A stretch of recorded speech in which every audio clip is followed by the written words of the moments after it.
Hello mga lods, magluto ako ngayon ng adobong manok at adobong itlog. Ito yung mga ingredients.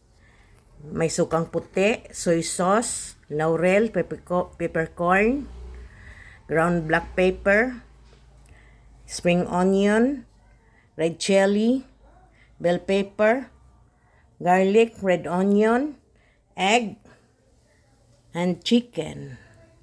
Yan. Ayan, ilaga muna natin yung egg mga loads para sa gagawin nating egg and chicken adobo. Ito na mga loads, piniprito ko muna yung chicken para sa aking chicken and egg adobo. Ito na mga loads, nabaliktad ko na yung piniprito kong chicken. Iano natin muna sa gilid yan. Mag-isa tayo ng mga lamas. Itong garlic muna. Yan, may buo, mayroong crush din.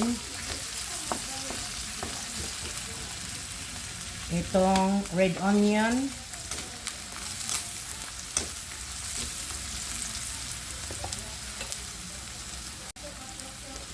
Yan, ilagay rin natin yung spring onion na puti. Itong laurel at peppercorn. Yan, lagay lahat yan. At inikos-mikos mo lang yan mga lods.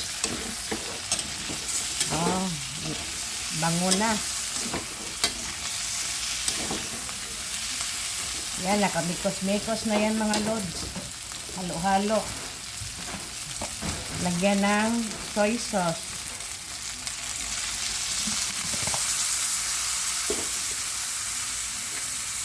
At ito, vinegar. Kasi adobo yan. At meron ding ground black pepper. Para mas masarap. Maglagay ng tubig. Yan. At pakuluan ng 5 minuto muna. 5 minutes. Kumulo na siya mga loads. Ilagay natin yung egg. Boiled egg. Yan. Napisa yung isa kasi nahulog. Nahulog bago ko nabalatan. At maglagay tayo ng brown sugar. Maglagay tayo ng oyster sauce.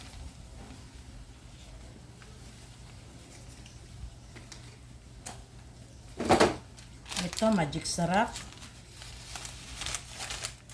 Yan ang pampalasa mga loads. Magic sarap. At kunti lang yung asin. Yan. I-simmer natin ng mga 30 minutes mga loads. We'll be right back.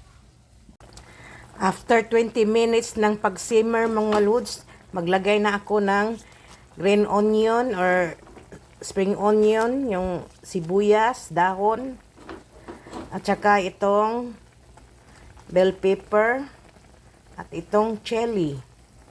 Yan.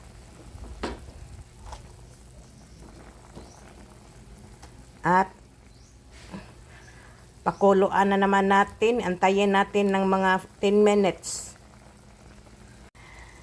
Ayan na, luto ng aking adobong itlog at manok with chili. Yummy yan. Kain tayo. Luto ng aking adobong itlog at manok. Ayan, at may white rice. Kain tayo.